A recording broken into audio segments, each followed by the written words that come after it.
اللعين الرجيم بسم الله الرحمن الرحيم الحمد لله على ما أنعم وله الشكر على ما ألهم والثناء بما قدم من عموم نعم ابتداها وسبوغ لا نسداها وتمام منن نولاها ثم الصلاة والسلام على أشرف الأنبياء والمرسلين خير المبشرين والمنذرين شفيع ذنوبنا وطبيب نفوسنا وحبيب قلوبنا سيدنا ومولانا أبي القاسم محمد صلوا على محمد وعلى آله الطيبين الطاهرين المعصومين المظلومين صلوات الله عليهم أجمعين الذين أذهب الله عنهم الرجس وطهرهم تطهيرا اللهم صل على محمد وآل محمد ولعنة الله على أعدائهم أجمعين أما بعد بسم الله الرحمن الرحيم.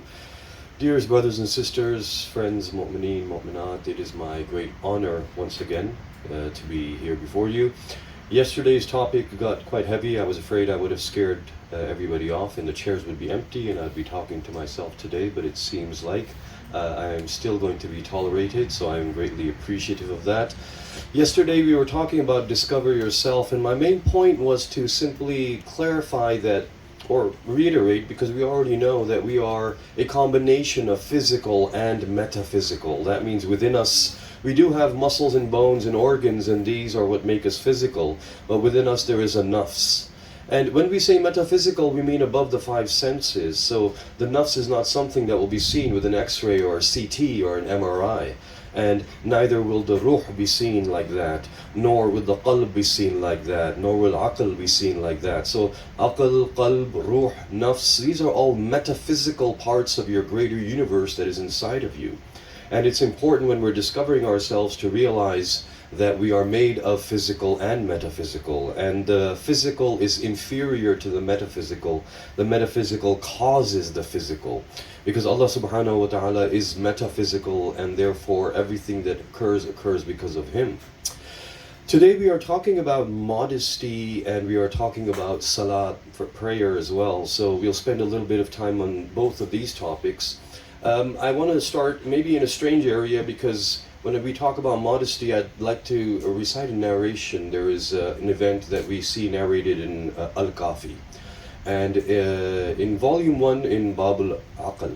And the narration goes like this, that Hazrat Adam has been created. The angels have prostrated to him. He is now a full being, fully aware, fully conscious, fully living. And at that time, the angel Jibreel alayhi salam comes, and he comes to Hazrat Adam alayhi salam and says to him that there are three things. So he brings three beings with him, and the narration goes, and the narration says that the three beings that came with the angel Jibreel, he points to each of them and introduces them to Hazrat Adam alayhi salam, and he introduces them by saying, this first one over here, this is deen, and the second one, this is haya, and this third one, this is aql.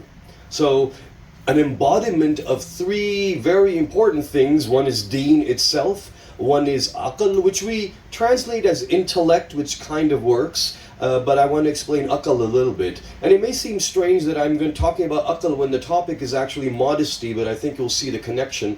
And the third one, he says, is haya, modesty. So there's religion, deen, if you can translate that as religion, and there's intellect, and there's haya, modesty, shyness. In other words, from these three things, he is told that, okay, choose one of these. Hazrat Jibreel says to Hazrat Adam that you've been asked to choose one of these three things. Now it becomes a multiple choice question, and I don't know if I put myself in his place. Of course I can't do that, because he's a prophet, he's a caliph, he is one who has been bestowed knowledge by Allah subhanahu wa ta'ala.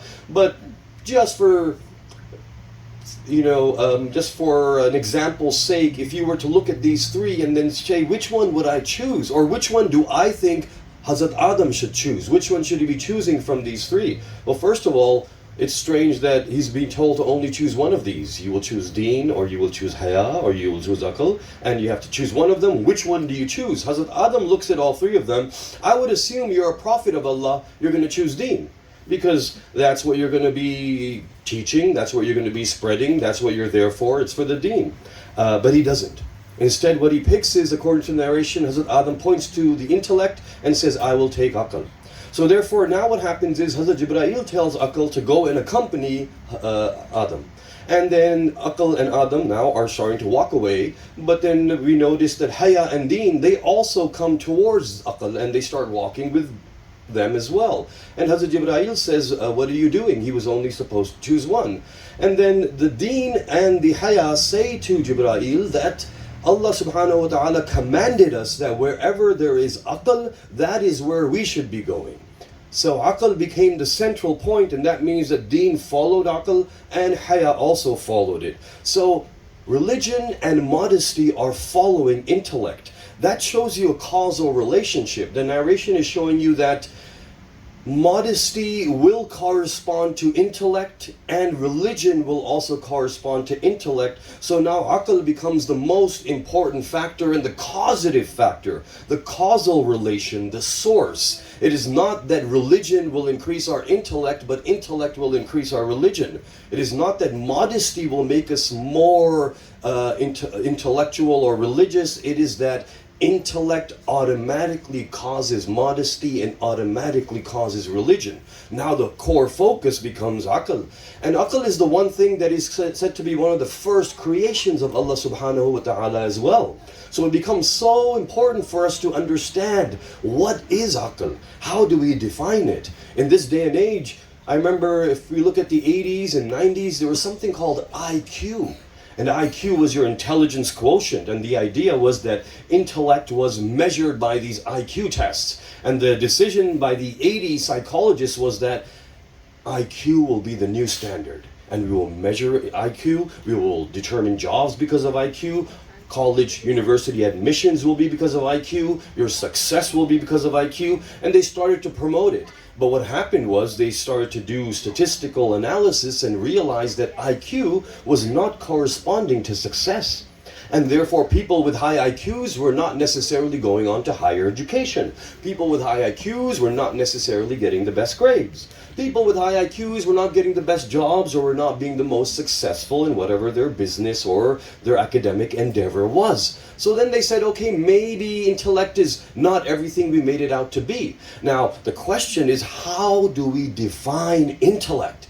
And are we going to do it from a scientific, a physical basis, or is there a metaphysical basis? Nowadays, then what we did was we came up with EQ. So EQ is more popular now, or towards the late 90s anyway. Now I barely hear it. This was the emotional quotient. This was the idea that just intellect, because IQ is testing your logic, your ability to analyze, your ability to problem solve, your mathematical sense. So with all of these things, what's happening is we're realizing that IQ is a very limited parameter system where you're looking at certain mental abilities. But what is Aql itself? So for that we have to go to the true source. That means we have to go to the source that truly understands what Aql, what intellect is. I'll give one simple example, one simple incident which you may have heard. The incident involves none other than Imam Ali ibn Musa al-Rada, salatu wassalamu alayhi, Allahumma salli ala Muhammadin wa ali Muhammad. He is present in the establishment, in the tyrannical establishment of Harun al-Rashid. Before he goes there, for 3 days, there is a debate happening within that, his palace, amongst the scholars, and the debate is, what is Aql? What is this intellect? How do we define it? So they argue amongst each other. It's said that there were about 300 scholars there from the Islamic world, and they were all arguing about Aql. Finally, after 3 days, they come up with their definition, and they decide this is what intellect is. It is the ability to distinguish right from wrong. So it's a simple definition and it might work, and they say, okay, this is our definition. But then Harun says, okay, now we will call someone from the lineage of the Prophet to see if they agree. And so he happens to be imprisoned in the same city at the time, and he is called into the palace. When he comes into the palace, he is seated, he is given a special position, he sits down, everybody greets him, they say, Salamu alayka, yabna Rasulullah, and then they tell him their proposal. They say, our proposal is that Aql is, and this is the consensus of 300 of the so-called greatest minds of Islam, so they say that our consensus is that Aql is distinguishing between right and wrong.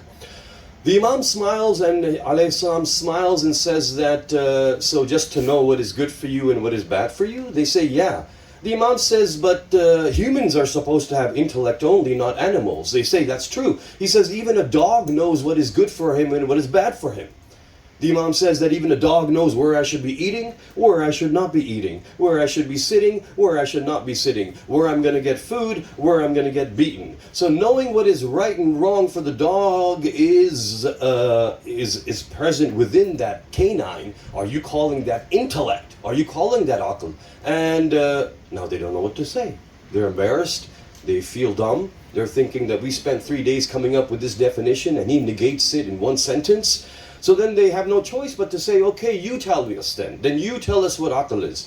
So the Imam says to them, and he says that it is not about right and wrong, but it is about when two things seem right, which of them is more right than the other? And if two things seem wrong, which of them is more wrong than the other? This is intellect. This is aql. So now what happens is they say, oh, okay. And so for example, if there's two things that are halal or two things that are thawab, and you want to know which one you should do, which one will I get more reward for, then your intellect would tell you, for example, which one you should go for. Or if you have two things to do and you're not sure which one you should prioritize, your intellect will help you to prioritize it. Or if two things are bad, which is the lesser of two evils, this also is an example of intellectual prioritization. So the idea here is that there's a concept that intellect is putting things in a list one after the other. What's more important, what's more right, what's less right. So therefore in the confusing decisions of life, intellect comes into play. Now the Imam gets up, and as he gets up, he leaves. When he leaves, his one companion is with him. And the companion that's with him says to him that, Master, today you silenced 300 people in one sentence. That was amazing to watch and behold. And the Imam says, I did not tell them the true definition of intellect. I only gave them a higher definition than they had. And then he says, then Master, can you tell me what is the true definition of aql? And he says, yes, it is the ability with which you recognize the Imam of your time. This is aql. Now, do you see it's a very different translation and definition from what we have been thinking and what we have been hearing. Because now what we're saying is that intellect is actually recognition of your Imam.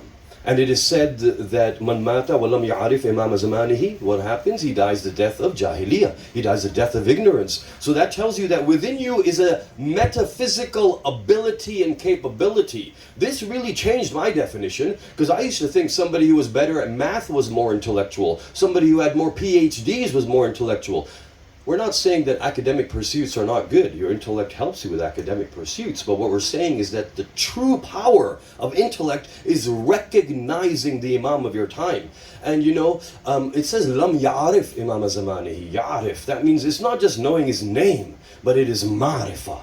And ma'rifah is something that, ma'rifah is such a strange word, and I've tried to define it for decades. I've searched far and wide. Anybody I've found talking about, irfan and, ma'rifah, I've asked them, and what is this? What is this? And the answer, I got so many different answers. My own conclusion that I've come up with over the years, probably over 20 years, is that I'm not 20 years old, I just mean over 20 years that I've been thinking about it. Of course, my kid's 23 now, so I'm definitely not 20. But the turnout is amazing despite all the water over here, And as I was watching the water falling down, we had some Niagara Falls going here as well, It reminded me of a verse of the Quran from Surah Al-Mulk in the 30th and final verse, in which it says, قُلْ بِسْمِ اللَّهِ الرَّحْمَنِ الرَّحِيمِ قُلْ أَرَأَيْتُمْ إِنْ أَصْبَحَ مَاؤُكُمْ غَوْرًا فَمَنْ يَأْتِيكُمْ بِمَاءٍ مَعِينٍ.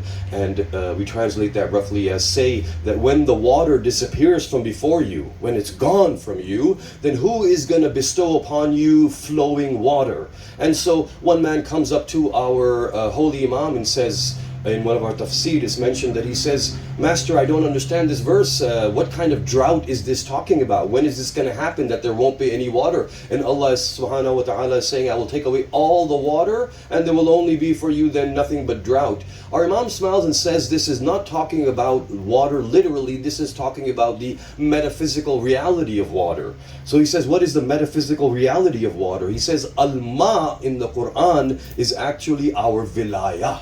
So wilaya is al-ma, and he says it is our authority and our representation as Allah's representatives upon the world. So Allah subhanahu wa ta'ala is saying that in the time of al-ghaiba, when the imam is hidden from your eyes, he is saying then, who will provide you with leadership? Who will provide you with representation? Who will be my hujjah? He is warning us about that time that is to come during ghaiba. Interestingly, the Bible and the book of Amos in the Bible, and chapters 8, and you'll find this in verse 11 onwards, where it is said that in the Bible it says that Allah subhanahu wa ta'ala says that there will come upon the world a drought, and there will be no water. But it will not be a thirst for water itself. Everyone will be thirsty for the word of their Lord, and the young will go from the east to the west and the west to the east, and they will not find the word of their Lord. Kalimatullah is how we say that in the Quran, Kalimatullah. And it is said that the Ma'asumeen, as-salatu wa-salamu alayhim ajma'een, have said that Nahnu Kalimatullah. There's a long narration for that as well, which I might not have time for right now, but you can see that the kalima of Allah is the imam of your time.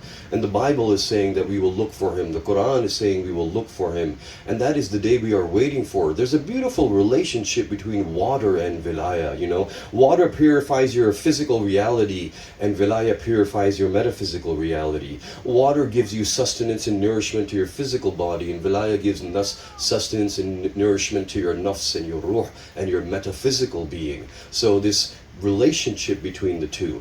But coming back to intellect, that was just a side step just because of the rain.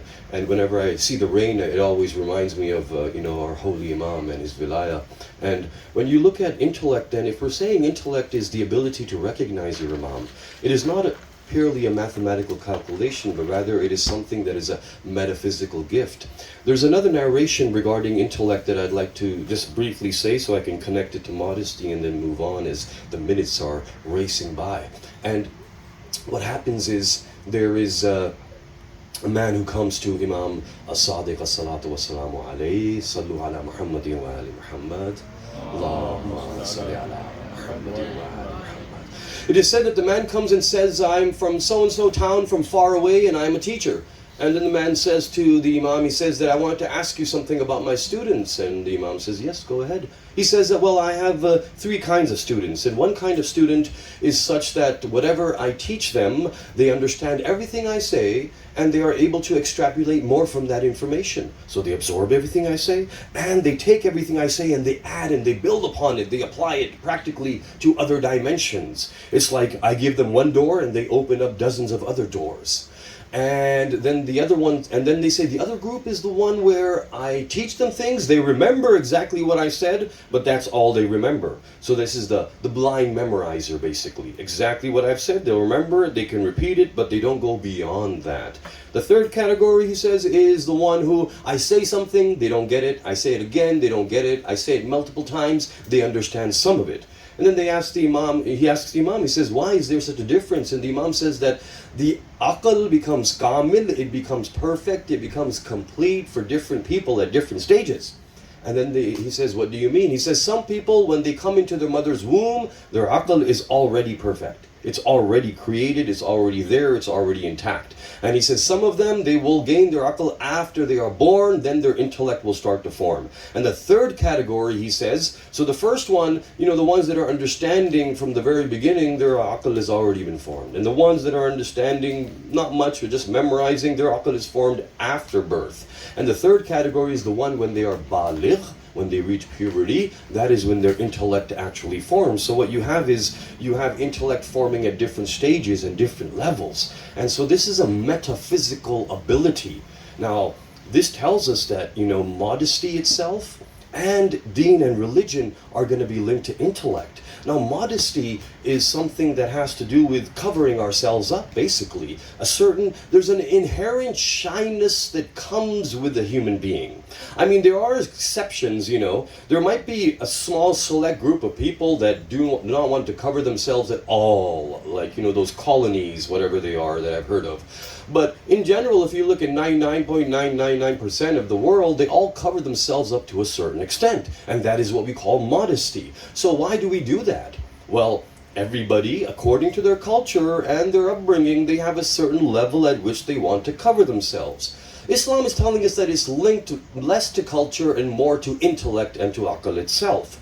If you look at maybe 100 years ago, go back to the early 1920s, even in Europe and North America, you will find, we find everybody covering themselves up down to their ankles. It was really in the 1920s where we started to see the revolutions happening, and in those revolutions we see maybe more so men and women both. They start wearing things that are higher up, perhaps. So what we see is that in America or Europe, when a dress comes up to just below the knees, this is like a huge outcry, and everybody's amazed and what's going on here and how is this going to happen. It became a great rebellious notion. If Hazrat Adam alayhi salam and the whole sequence is 7 to 10,000 years of humanity, historically speaking, if it is 7 to 10,000 years, then probably for most of that we were fully covered. But what we see happening is in the last 100 years, so for 7 to 10,000 years, everybody's fully covered. In the last 100 years, we see us go from the ankle to the knee, and that doesn't take very long. And then after that, what you see is then there's an acceleration of the lack of need for covering oneself. So what happens now is society is changing. But even in this so-called modernistic society in which the Western world is very free and very open, and it's my, the slogan is it's my life and I will do as I please, I will live how I want, and it's my physical body and it's my right and it's inherent within me. So this entire slogan for freedom is what it becomes then. And it becomes about freedom where it was never about freedom. And really, how do we define freedom, and what is freedom for us? Is freedom, freedom of intellectual expression, or is freedom wearing whatever one wants? Is what is freedom, and how free are we really? And when I look at somebody who's a Western world person, somebody who's grown up here, not a Muslim, from a different religion or no religion, from here, from European background, a North American, you'll find that, they may be comfortable at the beach, wearing whatever they wear at the beach, and you know what that is. But if they are to come into an office, they're not going to do the same thing. Now what's happening is something very different. If they go into a doctor's office, a medical office, and they have to expose some body part for medical examination, they will feel offended if someone is telling them, okay, just take your clothes off and lie down the bed. Instead, what's going to happen is the medical ethics requires that we only expose the part that we need to examine or treat. The rest of the body should be covered. And if you ask a medical professional, why is that? The answer will be, it is human dignity. Human dignity. So human dignity is being changed situationally. That same clothing which is appropriate at the beach now is not appropriate here. What is appropriate in one's living room is not appropriate at work, and so on. So what ends up happening is now we have different cultures, but all these cultures come together now in one mix. And there may be a clash involved here now. Now children are growing up and they're seeing other people dressing a certain way. In children, there is a natural, inherent tendency to want to emulate and copy others. There is something within us that encourages and urges us to be like other people. It's very strong, it's very powerful. There's this amazing video I saw on YouTube, and I forgot what it's called, but maybe you can search it. You're probably better than me at searching things anyway. But the video is about conforming to society. And what happens is, this is the experiment very briefly. A lady comes into you may have seen it as well, but if you haven't seen it, then just, listen to this, because this blew me away. It says that the video shows a lady walk into an optometrist's office. So comes into the optometrist's office and she sits down. There's about 10 other people there, including one person at the reception desk. The lady doesn't know that this is an experiment. There's cameras, and this lady who walks in doesn't know everyone sitting there is in on it except for her. They all know what's happening. They are actors. And what happens is she sits down because there's a bunch of seats along the side. Everyone's waiting for their turn. When she sits down, suddenly there's a bell, like a ding. And as soon as this ding occurs, everybody around her stands up. As soon as everybody stands up, she looks right and left, perplexed. When you're in a room with 10 other people, 9 people stand up, you wonder what's going on. She doesn't do anything. She just looks at them and then she stays sitting. After about a minute, another ding, and then 9 people stand up. And now she looks at them and she starts feeling stressed, so she stands up. She stands up with everybody, and then they sit down. This happens another 3 times every minute. Ding! Everybody stands up, sits down. Everybody stands up, sits down. Now what happens is, because she was the last one of these 10, each one starts to go into the office to pretend they're going for their appointment. Each one goes in one by one, and then she's the only one left. Now there's no one left there but her. Guess what happens when the bell rings? She stands up and sits down. Then it gets more interesting, because then some random people walk in that are actually there for an appointment. So she's still sitting there, another person walks in. When this one walks in, ding, she stands up. This one looks at her and he's confused. Then she sits down. He says, "Why did you stand up?" She says, "Well, I don't know why I stood up, but everybody else was doing it, so I did it." So he says, "Okay." Next ding, they both stand up. Then a third person walks in, and so on. She's gone now, and there's 7 or 8 new people here. They're all standing up and sitting down with the bell. There was one guy, he was my favorite. He was the most rebellious. So he was sitting there. He was like a heavy-set older man, and so he just looked at everybody cynically, and he said, "What's wrong with these people? They must be crazy." 1 ding, he ignores them. 2 dings, he ignores them. 3 dings. 4th ding, even he stands up. Now afterwards, when they're asking these people what is going on, the answer they give is that, each one of them said this, they said that, "I felt so uncomfortable being the only one not standing up, that there was such a strong urge in me, and a stress started to develop. As soon as I stood up, I felt better." Now, when we have our youngsters going out into this Western world and they're not living in a bubble, they're going to see people dressed in different ways. And I get asked these questions by young ones and my parents, and they say, "What do we say to our child who says, so-and-so is dressing like this, so-and-so is dressing like this, I want to dress like them, why do I have to wear this?" It's not that the child is interested in wearing a dress or a cutoff or, whatever the fashion is. I'm not even very aware of these things, but it's not that the child wants to wear this and be immodest per se. It is that they want to fit in.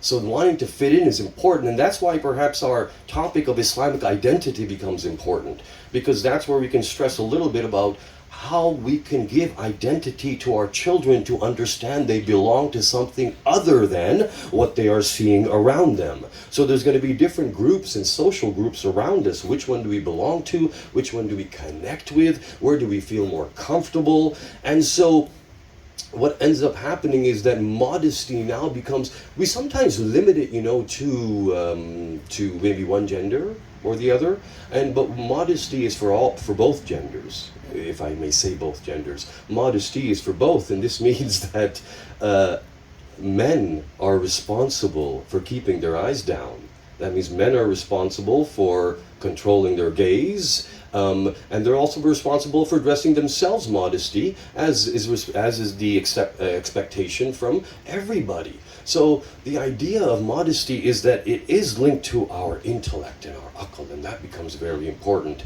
It's a vast topic and time is escaping me, but I just want to continue a little bit further going into salah, because a few minutes at least on this. Salah is a physical embodiment and a physical action that benefits your metaphysical. So that means that salah is something that is both physical and metaphysical. And what happens is, if you look at the physical benefits of it, I see people doing yoga, and I have nothing against yoga. I don't practice it, but your salah and the stretches and the positions, they fulfill basically every movement that you would need to have circulation and stretching of every part of your body, if we are doing it exactly correct. Like someone said that I used to see the ruku of the imam, and his back would be so straight that if I put a drop of oil on his back, it would not move from where it was. So the positions, and sometimes I see some of the youngsters, they're praying so quickly, but when it comes to yoga, it's like they take an hour, and now it's every movement. And I look at them, I said, that was with so much love, your yoga. What happened during salah? It's like you were racing. And so you lose some of the benefit when we are actually, when do you breathe? when do you inhale? When do you exhale? When do you do dhikr? When do you move? All of these things are told and we know them, and there's a procedure and a process. And so what ends up happening is it ends up benefiting your physical body and your metaphysical being as well. You know, in Salah, it's the best meditation. Have you noticed that? I don't know. I mean, can you imagine yourself as a god? I mean, you shouldn't, of course, that's, you know, that's kibr, and we don't want to do that. But just for a moment, you know, think about it. What has God asked you to do? He's asked you to pray, and He asks you to do the same dhikr every day. Every day, right? The same thing. And He even tells you what to say. You know, if I was like a tyrant or something and I wanted you to praise me, I mean, of course, I'm not comparing myself to God, so I'm just saying I'm a tyrant. If I was Fir'aun and I wanted you to praise me, then I would want you to come and say something to impress me. Come every day and say something difficult. You know, I wouldn't want you to just bow down and do sajda. I'd want you to do acrobatic flips for me. Do some amazing physical ability and impress me. Show me how much you love me. And then write a new poem for me and praise me every day. I want to hear a new poem from you, a new eulogy talking about how amazing I am. Instead, what happens? You see a merciful Lord who says, here, just stand and then bow and then prostrate and then do kuhut and then stand again. And then just say this thing. And you don't even have to say it different every day. Say the same thing every day for every prayer. That's fine with me, no problem at all. And so you have such an amazing system, really. It's strange, it baffles me, but at the same time, it's beautiful. Because what it does is, it allows you to meditate. You know, I work in college, so I mean, at one point I was in this one college where there was this boss I had, and he would go away for 2 weeks to his retreat. And he's like, nobody can call me now. And so, why not? That we're not allowed cell phones there. We're supposed to detach ourselves from everything, no electromagnetic waves and so on.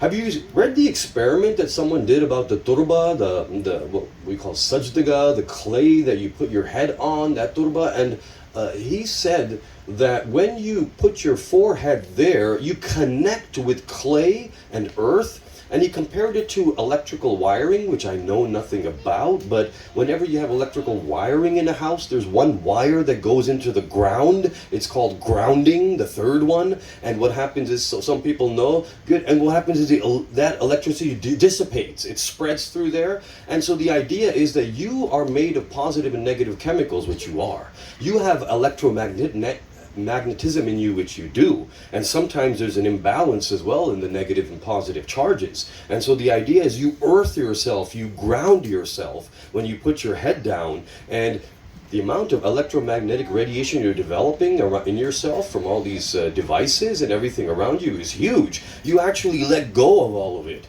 So it becomes a motivation for making your sajda longer. Of course, the motivation should be the love of Allah. And Amir al-Mu'mineen salatu wassalamu alayhi says that if you knew how much mercy Allah was bestowing upon His servant when they are in sajda to Him, then they would never lift their head up from sajda. If they had any awareness of how much love and more mercy is coming towards them right now from their Lord, they would never lift their head up. But this is grounding.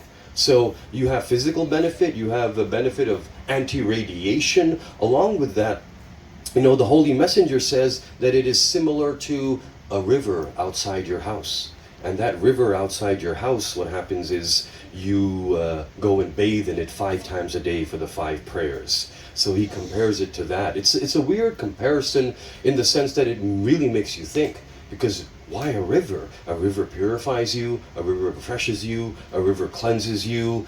But it also gives you an idea that this world is the dunya daniya, as it's called in Dua Nudba. You know, dunya daniya. It is the lowest of the lowest, this place. And therefore there is always impurities around it, and you're always purifying yourself.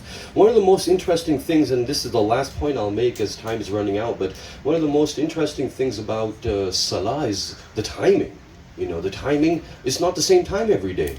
It changes every single day. No 2 days are you going to be praying at the same time. Sometimes, maybe, but even that's because they're not bothering to count the seconds. But it's never the same. I would think Because, I've seen people who like routine and like to wake up at this time and go breakfast at this time. This is my wake up time. This is my breakfast time. Have you seen that? I mean, especially here. I find in Pakistan it's more chaos and time is not that important. If they say 3 o'clock, they really mean 5 o'clock. And no one calls you before they come to your house because everybody has lots of time somehow. I don't know how. So they just show up. Even if their relatives are coming for 3 months, you find out when they're at the door. And they walk in with big suitcases and you say, oh, okay, we've got some guests for summer. That's great. So your doors are always open. Everybody's always welcoming you. You don't need appointments. Here I find sometimes, thankfully I don't have to do that with my family, but I hear from people, they have to call up their brother to make an appointment to see, oh, when do I have time for you? And the reason for that is their society is so time-based. And so,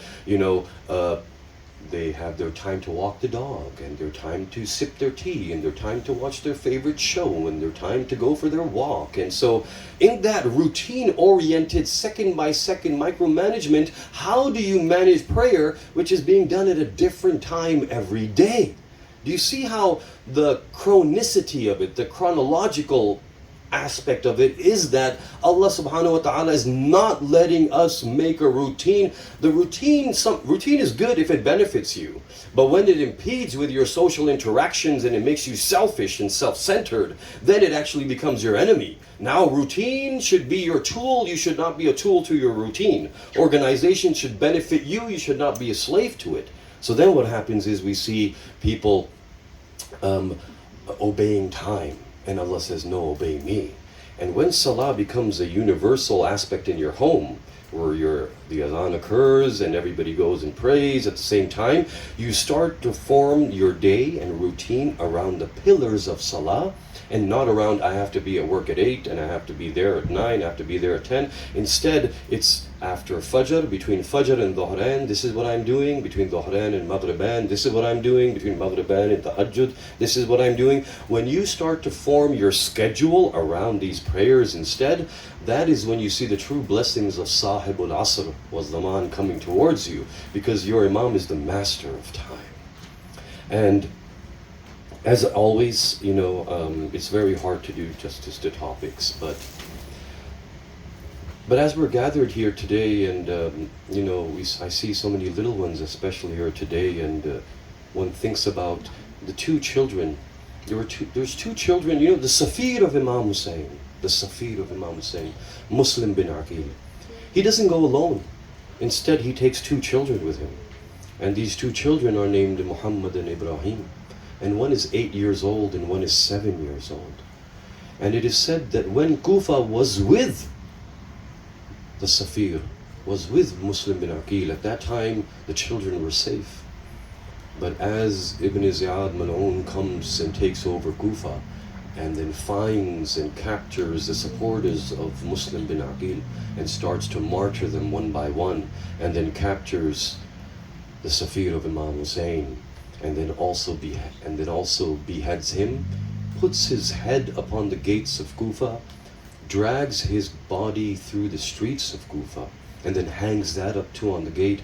His two children are in hiding now. It is said that they were in the house of Hani bin Urwa, at which time he was martyred too, and then they were moved to the house of Muhammad ibn Kathir, who was martyred as well, and then they were moved to a third house. It is said that the soldiers of Ibn Ziyad were looking for the 8-year-old Muhammad and 7-year-old Ibrahim like they were some great enemies, and they were a great danger to him. Everywhere they were being looked for, there was a reward given of 500 dirham. 500 dirham, whoever captures these. And it was said that bring me their heads. It did not even say capture them, imprison them. Bring me the heads of these two children. It is said that those two children were somehow taken out of Kufa, and then they were told by the supporters of Hazrat Muslim that there is a caravan that is going, and this caravan will take you to Medina. The children said that, where is our father? They did not even know that their father had already been martyred. They had not seen him since his they had not seen him for 4 or 5 days. They had no idea where he was. They were away from their family. Their loneliness, the fear they must have gone through, the hardship that these two went through, it breaks my heart. especially the loneliness in that they are in a city of enemies, 2 little children. It is said that when they tried to chase after the caravan that was heading out to Medina, they were not able to catch up to it. And their little feet dragged and they got tired and they fell down and then they embraced each other. The night had come, they did not know what to do. They went and sat by a tree, and as they sat there, they were waiting for sunlight so they could find some way, some road, somewhere to go. It is said that at that time, one of the battalions that was looking for them found them, and when they found them, they captured them and took them to prison. It is not known how long they stayed in prison, but what is written is that there was a prison guard there whose name was Mashkur, and he was said to be a lover of the Ahlul Bayt. And this man was a kind man, not like the other prison guards. The other prison guards would be rude and rough to the children. It is said they would slap them and laugh at them. When the younger brother saw that this one was a nice man, he said to his older brother, and he said, "Can we talk to them? Can we ask them some questions? Maybe this one will answer us. He seems like a nice person." The older brother said, "Okay, let me talk to him. You don't say anything." And then when the mashkur comes into the prison, it is said the older brother stands up and says, "Excuse me, you seem like a nice person. If I ask you a question, will you slap me in return?" Mashkur says, "No, of course not. Why would I do that?" He says, "Do you know who is Muhammad sallallahu alaihi wasallam?" He says, "Of course, it is my prophet." He says, "Do you know who is Ali?" He says, "Yes, he is my imam." He says, "Do you know who is Aqil?" He says, "Of course I know him, but why are you asking me these questions?" He says that his son is Muslim and we are his children. That man is astounded. He looks at them and says, "I did not realize who you were. I brought food to you for the last few days, but I did not know. Please forgive me." It is said that he tells them, "I will help you to escape from this prison.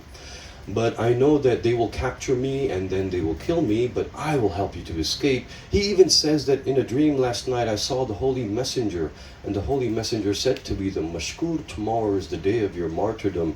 He says, "When I saw the dream I did not understand, but now I understand." It is written that he gives his ring to the children and tells them, "You go to a nearby village." He gives them the directions. "My brother is there, he will help you when you give him this ring. He is the governor of that place." It is said that they leave Kufa again to try and escape, but night falls. They don't get very far. They are near the river Euphrates, and as night falls, they go and they hide in a tree. When they hide in a tree, it is said that morning comes. When morning comes, a lady comes, and as this lady comes to fill up water from the river nearby, she sees 2 beautiful faces of children in the reflection in the water. When she looks up at the tree, she sees 2 of these little ones. When she sees them, she begs them to come down, and she treats them kindly, and she says, "Why are you here? Come, let me take you to my home." She seems like a nice lady. They go with her. She says that, "I am a servant at this household, but my mistress is a believer, a lover of the Ahlul Bayt. She will take care of you. But her husband, my master, is a very evil man. His name is Haris. We will hide you from him so he does not see you." It is said that they go to the home, the woman of the house, she sees them, she feeds them, she puts them in a room. As they are lying in the room, she locks the door before her husband comes, because she knows her husband is out in the streets of Kufa looking for these very 2 sons of Hazrat Muslim. It is said that at one point, one of the children who had fallen asleep, he sees a dream, and he sees his father in the dream, and he wakes up screaming, "Father!" That is when Haris hears this, and when he hears this, it is said that he breaks the door down and he finds the 2 children. He takes them and drags them by their hair as he leads them out. It is easy to say drags them by their hair, and I just say it, but it is something that breaks my heart. Have you ever seen a loved one? God forbid that anybody see their own child or a loved one dragged by their hair. Do we not see Imam Hussein's holy hair in the hands of Shimr at one point, in the hands of Khuli at one point? These 2 children and their innocence, and as they are being dragged out, it is narrated that when Haris martyrs them, and he brings their 2 heads in to present to Ibn Ziyad for the reward of 500 dirham.